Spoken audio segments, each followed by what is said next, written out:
Hey guys, we were talking about the preparation of the aldehyde and ketone from the alkane and alkene. So चलिए शुरू करते हैं बिना किसी देरी के। लेकिन अगर आपने चैनल को सब्सक्राइब नहीं किया है तो चैनल को सब्सक्राइब कर लो। अगर लाइक बटन दिख रहा है ना, वो मोटा वाला लाइक बटन, उसको दबा दो। चाहे जैसे hit that fatty like button and share with your friends, ताकि ये वीडियो ज्यादा से ज्यादा लोगों तक पहुंच सके और ज्यादा से ज्यादा लोग इसका बेनिफिट उठा सकें। सो गाइस, चलिए शुरू करते हैं कि एक्चुअली हम अल्डिहाइड और कीटोन को कैसे अल्केन और अल्कीन से बना सकते हैं। Let's try to understand. So first of all, अगर हम बात करें अल्डिहाइड और कीटोन के बारे में, तो अल्केन से हम कैसे बना सकते हैं।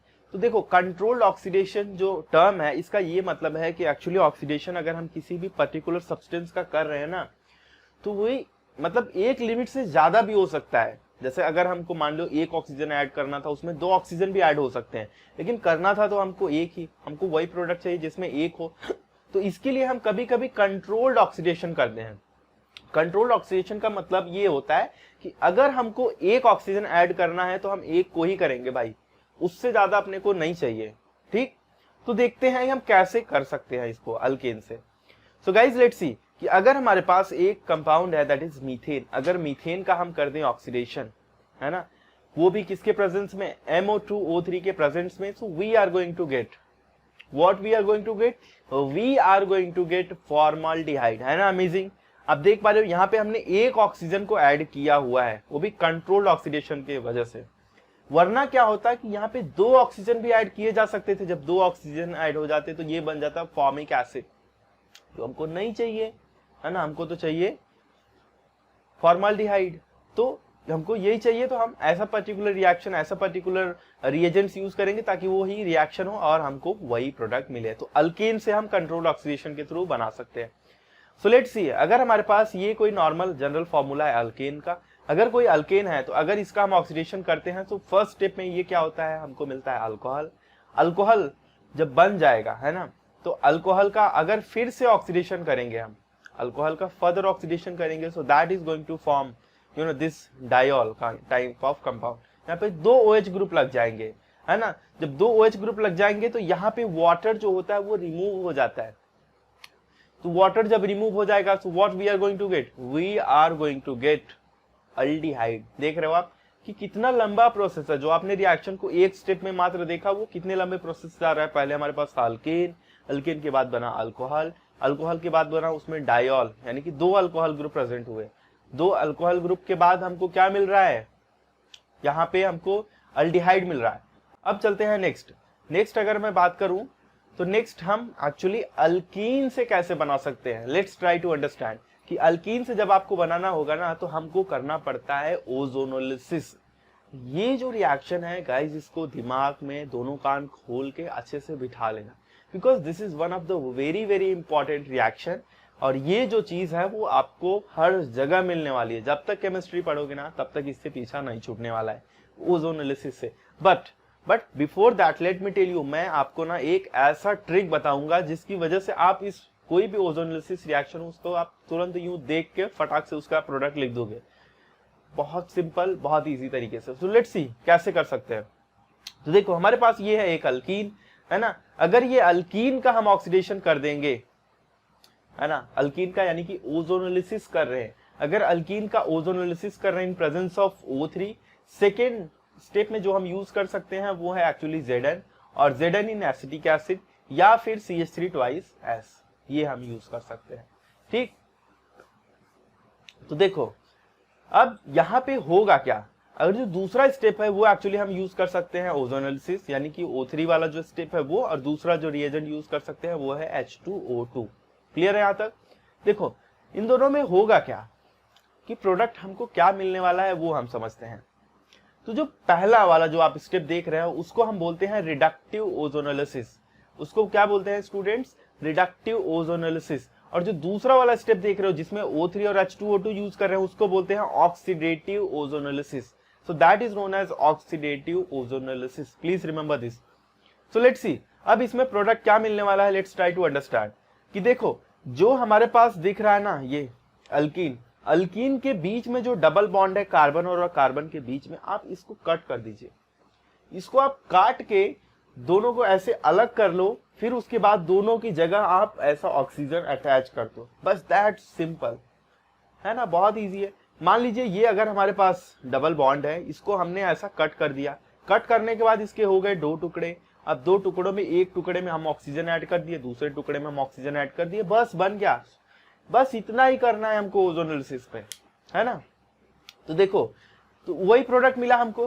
तो जो पहले हमने कट करके जब ऐड किया तो हमको R C double bond O R मिला, लेकिन जब दूसरा हमने कट करके ऐड किया तो हमको मिला R double dash C double bond O H, है ना, सिंपल। ऐसा ही करना है आपको ओजोनोलिसिस में। नेक्स्ट अगर हम बात करें तो जो दूसरा देख पा रहे हो यहाँ पे R C double bond O R dash, एक प्रोडक्ट ये मिला यानी कि एक कीटोन, और plus R double dash C double bond O O H मिला हमको, है ना। तो इस केस में हमको एक जो प्रोडक्ट मिला वो क्या मिला हमको, कार्बोक्सिलिक एसिड। लेकिन जो हम रिडक्टिव ओजोनोलिसिस जो हमने किया उस केस में हमको क्या मिल रहा है, दोनों के दोनों हमको बस कट करके वहां पे ऑक्सीजन हमको ऐड कर देना है। लेकिन जो ऑक्सीडेटिव वाला पार्ट है ना, इसके केस में क्या होगा कि अल्डिहाइड जो आपको दिख रहा है, अल्डिहाइड का फर्दर ऑक्सीडेशन हो जा रहा है, which I want to tell you कि अल्डिहाइड का जो फर्दर ऑक्सीडेशन हो जाएगा वो एक्चुअली कंट्रोल्ड नहीं है, समझ रहे हो ना आप, कि एक्चुअली जो अल्डिहाइड है उसका फिर से ऑक्सीडेशन एक स्टेप आगे चले गया और हमको क्या मिल गया, carboxylic acid. So that is nothing but the oxidative ozonolysis. I hope this is clear to you. तो पहला वाला आप देख रहे हो ना, पहला वाला मैक्सिमम टाइम वही आपको मिलेगा, यूज होगा, लेकिन जो दूसरा वाला है वो भी आपको कहीं कहीं मिलेगा, या फिर इसका नॉलेज तो आपको होना ही चाहिए। सो let's see guys next.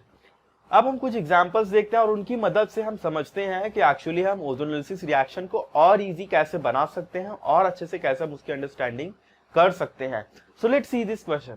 So what is the structure of alkyne from which acetone and butanoic acid obtain from oxidative ozonolysis, है ना, कि ऑक्सीडेटिव ओजोनोलिसिस करें अगर हम किसी अल्कीन का, तो ऐसा कौन सा अल्कीन है जिससे हमको मिलेगा ये particular product. So let's see guys. So सबसे पहले अगर हम बात करें इसके सॉल्यूशन के बारे में, तो पहला हम प्रोडक्ट लिख लेते हैं, है ना।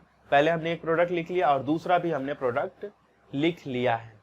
अब देखो, अब इसको लिखने के बाद आप क्या समझ पा रहे हो कि जो दोनों ऑक्सीजन है ना, जो डबल बॉन्ड के दोनों ऑक्सीजन है, पहले तो हम दोनों को अटैच करना है एक साथ, उन दोनों को एक साथ हमको ऐसे जोड़ देना है, वो ऑक्सीजन हटा के। ऑक्सीजन अभी जो काट के लगा रहे थे ना, अभी जब अगर बात हमको पता करने की आ गई कौन सा अल्कीन है, तो भाई उसको काट के ऑक्सीजन निकाल के फिर बॉन्ड को जोड़ दो आपस में, है ना। फिर बॉन्ड्स को हमने जोड़ दिया। अब बॉन्ड्स को जोड़ने के बाद यहाँ पे एक वर्ड मेंशन किया गया है, वो है ऑक्सीडेटिव ओजोनोलिसिस। सो ऑक्सीडेटिव ओजोनोलिसिस का मतलब क्या हुआ कि यहाँ पे एक्चुअली जो OH दिख रहा है, यानी कि जो आपको कार्बोक्सिलिक एसिड था उसको आपको कन्वर्ट किस में करना है, अल्डिहाइड में, यानी कि जो OH ग्रुप था ना उसको आपको O हटा देना है। ये चीज हमने पिछले स्लाइड में देखी थी। तो अब उसको अगर हटा दिए O को, तो हमको जो मिलेगा वो हो जाएगा 2-मिथाइल हेक्स 2-ईन प्रोडक्ट हो जाएगा हमारा। तो बहुत सिंपल है ना, मिल गया अपने को, बहुत इजी है। ओजोनोलिसिस रिएक्शन यानी कि very very simplest reaction in the organic chemistry. So let's see guys, और हम कुछ और एग्जांपल्स देखते हैं, examples of preparation of aldehyde and ketones from the alkenes by वही ओजोनोलिसिस से ही देखते हैं। So let's see. So what is the structure of alkene which give only acetic acid as product and also give a non-resolvable compound on addition of Br2 in CCl4। अब इसको कैसे solve करोगे, घबराने की बात नहीं है, I am here to resolve all your problems, है ना। देखते हैं कैसे सॉल्व कर सकते हैं। सो लेट्स सी गाइस, सबसे पहले क्या करना है, हमको एक्चुअली प्रोडक्ट लिख लेना है ना। हमने लिख लिया, एसिटिक एसिड का स्ट्रक्चर लिख लिया। अब इसके बाद हमने एक और एसिटिक एसिड का स्ट्रक्चर लिख लिया। फिर क्या करना है अपने को, दोनों जो OH थे उनको हमने किस में कन्वर्ट कर दिया, हाइड्रोजन में कन्वर्ट कर दिया। नाउ व्हाट नेक्स्ट, जो डबल बॉन्ड्स जो दिख रहे हैं ना ऑक्सीजन के और कार्बन के बीच में, डबल बॉन्ड्स को काटो भाई, ऑक्सीजन को निकालो वहां से। ऑक्सीजन की अब जरूरत नहीं, अब हमको चाहिए अल्कीन, है ना, याद रखो, अब हमको चाहिए अल्कीन। उसके लिए क्या करना पड़ेगा, ऑक्सीजन को निकाल दो।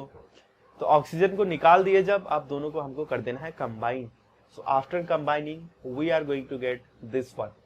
यहाँ पे देखो, एक हमको जो मिल रहा है वो मिल रहा है सिस प्रोडक्ट। जो दूसरा जो पॉसिबिलिटी है दैट इज ऑल्सो पॉसिबल कि एक्चुअली हमको ट्रांस प्रोडक्ट मिलेगा। ठीक, तो सीज और ट्रांस में अगर मैं बात करूं तो कौन सा ज्यादा स्टेबल होगा बताओ? ट्रांस वाला ज्यादा स्टेबल होगा, है ना। ट्रांस वाला ज्यादा स्टेबल क्यों होगा? बिकॉज उसमें दोनों जो CH3 ग्रुप है they are far apart from each other. अगर वो दोनों से एक दूसरे से दूर है तो उनके बीच में स्टेरिक फैक्टर नहीं आएगा और वो प्रोडक्ट ज्यादा स्टेबल होगा, तो अपना प्रोडक्ट वही ट्रांस वाला अल्कीन होगा। ठीक, तो मुझे उम्मीद है कि यहां तक आपको समझ में आ गया होगा। So that is a trans one. अब देखते हैं next, let's see, write the reductive ozonolysis product of orthoxylene. अब ऑर्थोजाइलिन का स्ट्रक्चर क्या होता है? बेंजीन रिंग फटाफट ड्रॉ करना है अपने को।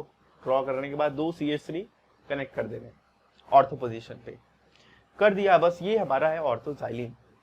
अब इसका रिडक्टिव ओजोनोलिसिस करना है, ऑक्सीडेटिव की बात नहीं हो रही है। अब देखो भाई क्या करेंगे, जितने भी डबल बॉन्ड्स है ना सबको काटो, काट के अलग करो। इसमें 3 होंगे तो तीनों को अपने को क्या करना है? तीनों को काट देना है। जब तीनों को काट के अलग अलग कर देंगे, बस उसकी जगह पे अब हम क्या कर देंगे? अटैच ऑक्सीजन को अटैच कर देंगे, है ना। तो जब ऑक्सीजन को अटैच कर देंगे तो हमको क्या मिलने वाला है? Let's see. देखो यहाँ पे 2 पॉसिबिलिटी है, इसमें भी आप ध्यान रखना कि जब हम बेंजीन रिंग के स्ट्रक्चर को ड्रॉ कर रहे हैं ना, so there is also 2 possibility कि एक्चुअली बार बार उसमें जो बॉन्ड्स है वो रेजोनेट होते रहते हैं, है ना। तो जिसकी वजह से हमको अलग प्रोडक्ट भी मिल सकता है। सो अगर हम बात करें इसमें तो देखो एक पॉसिबल स्ट्रक्चर ये ए है, तो ए से हमको क्या प्रोडक्ट मिलेगा? Let's try to understand. यहाँ पे हमने तीनों बॉन्ड्स को कट किया, है ना, यूं कट कर दिया। अब कट करने के बाद हमने क्या ऐड कर दिया? ऑक्सीजन ऐड कर दिया। अब यहाँ पे कट करने के बाद let's add oxygen over here. तो यहाँ पे देखो 2 एक जैसे दिख रहे हैं, तो दोनों के बीच में क्या मिल जाएगा हमको? यहाँ पे ये मिल जाएगा स्ट्रक्चर जो आप देख पा रहे हो, है ना, फ्रॉम 1 and 2 ये हमको मिल जाएगा। लेकिन जो 3 वाला होगा उससे actually CH3 C double bond हो, C डबल बॉन्ड हो, CH3 ये स्ट्रक्चर मिल जाएगा। सिंपल, बस कट करके आपको ऑक्सीजन को ऐड करना है, तो इतना मिल गया। अब देखते हैं बी वाला जो पॉसिबल स्ट्रक्चर है उसमें क्या होने वाला है। जब बी वाले को हम कट करेंगे ना, तो बी वाले को कट करने के बाद देखो अभी भी 3 तरीके से हम कट कर सकते हैं, है ना। एक उधर एक बॉन्ड मारा, दूसरे बॉन्ड, तीसरा बॉन्ड, तीनों बॉन्ड को कट कर दिया। अब देखो यहाँ पे हमको क्या मिलेगा कंपाउंड, तो यहाँ पे हमको HC double bond O and C double bond OH एक ये मिल जाएगा जिसका नाम है ग्लाइऑक्सल, है ना। और जो दूसरा बात करें अगर हम फ्रॉम 2 and 3 वो मिलेगा CH3 C double bond O C double bond OH, ये 2 मॉलिक्यूल्स मिलेंगे, है ना। तो आप क्या देख पा रहे हो from A and from B कि एक्चुअली कई सारे मिक्सचर का प्रोडक्ट हमको मिलने वाला है। ए से हमको तीन मॉलिक्यूल मिल रहे हैं, बी से हमको 3 मॉलिक्यूल मिल रहे हैं, ए वाले में हमको 2 टाइप के मॉलिक्यूल मिल रहे हैं, बी वाले में भी 2 टाइप के मिल रहे हैं। तो एक्चुअली हमको एक मिक्सचर मिलेगा, है ना। ओजोनोलिसिस जब आप करोगे तो कई पॉसिबिलिटीज यहाँ पे आ गई, तो जिसकी वजह से हमको एक मिक्सचर मिल गया। सो गाइज मुझे उम्मीद है कि ये पर्टिकुलर जो वीडियो है, इस वीडियो से आप ओजोनोलिसिस रिएक्शन को तो बहुत अच्छे से समझ गए होंगे। उसके साथ साथ अल्केन और अल्कीन से हम अल्डिहाइड और कीटोन कैसे बना सकते हैं, ये चीज को तो बहुत ही अच्छे से समझ गए होंगे। सो गाइज अगर आप ये वीडियो यूट्यूब चैनल पे देख रहे हो तो यार चैनल को सब्सक्राइब कर देना, और दोस्तों के साथ शेयर करो, लाइक करो, कमेंट करो, जो करना है वो करो, लेकिन नंबर्स जो है, व्यूज जो है, वो सब्सक्राइबर्स जो है वो बढ़ने चाहिए, है ना। That's all I want from your side. If you guys are going to support me, so definitely I will keep coming with such kind of beautiful videos. ऐसे से मैं बहुत अच्छे वीडियोस आप लोगों के लिए बनाऊंगा और भी बहुत सारे वेराइटीज ऑफ टॉपिक कवर करूंगा। साइंस के बहुत सारे जो अमेजिंग कॉन्सेप्ट्स हैं वो मैं आपको सिखाऊंगा अपार्ट फ्रॉम योर एकेडमिक्स, है ना। आपको नीट जेई जो भी चाहिए आप कमेंट सेक्शन में कमेंट करके बताओ, एंड डेफिनेटली ऐसे एनिमेटेड वीडियोस हमें लेके आते रहूंगा। सो गाइज तब तक के लिए नमस्कार, और आप अपने सेहत का ध्यान रखिए और पढ़ाई करते रहिए। और अगर आप ये वीडियो ऐप पे देख रहे हो तो यार कोर्स भी कुछ लोगों को रिकमेंड करना, ताकि किसी को तो हेल्प हो जाए कि एक्चुअली बहुत ही कम फीस में ये कोर्स आपको अवेलेबल होगा, और जो चैप्टर जो पढ़ना चाहता है वो चैप्टर वो परचेस करके पढ़ सकता है। उसके सारे प्रॉब्लम, सारे डाउट्स, सारे न्यूमेरिकल्स जो भी हैं सब आपको एक जगह मिलने वाला है। The platform name is AK Academy। So guys that's all for today and thank you so much for watching this video. Bye bye, take care.